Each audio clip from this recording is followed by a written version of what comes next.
आरव अपने पापा की पुरानी फाइलों में कुछ जरूरी कागजात ढूंढ रहा था। तभी उसके हाथ में कुछ ऐसे पेपर्स आए जिन पर खून के छींटे थे।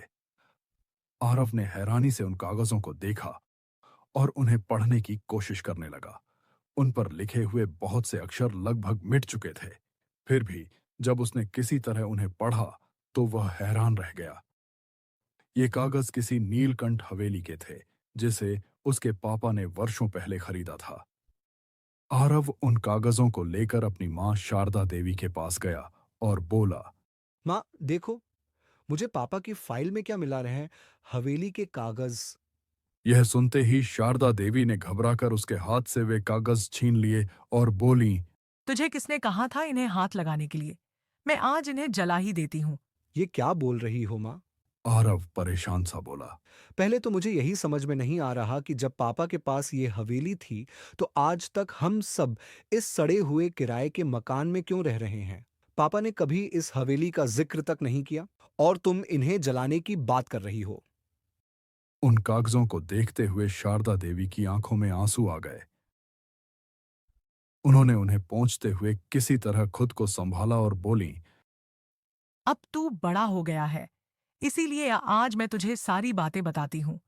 यह बात तब की है जब मेरी और तेरे पापा की नई नई शादी हुई थी। जहाँ यह हवेली है, हम उसी भैरव वन के पास वाले शहर देवपुर में रहते थे। हमारा कारोबार भी काफी फैला हुआ था।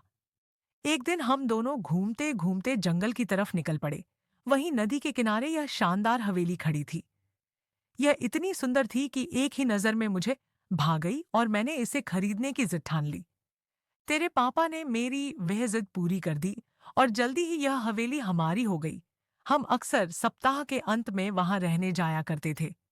एक दिन हवेली को सजाते हुए मेरी नजर एक पेंटिंग पर पड़ी, जो उसी हवेली की थी, लेकिन बहुत ही पुरानी और डरावनी थी। मैंने उसे दीवार से उतारकर कूड़ेदान में फेंक दिया। बस उसी पल सब कुछ बदल गया। हवेली में मानो तूफान आ गया। दीवारों में दरारें पड़ गईं और वहां से खून रिसने लगा।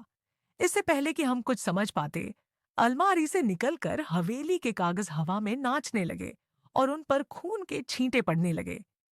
तभी वातावरण में एक भयानक आवाज गूंजी। अगर अपनी जान बचानी है तो अभी के अभी यहाँ से चले जाओ और कभी वापस मत आना। हम जैसे तैसे वहां से बाहर निकल पाए, लेकिन न जाने मुझे क्या सूझी कि मैं हवेली के कागज समेट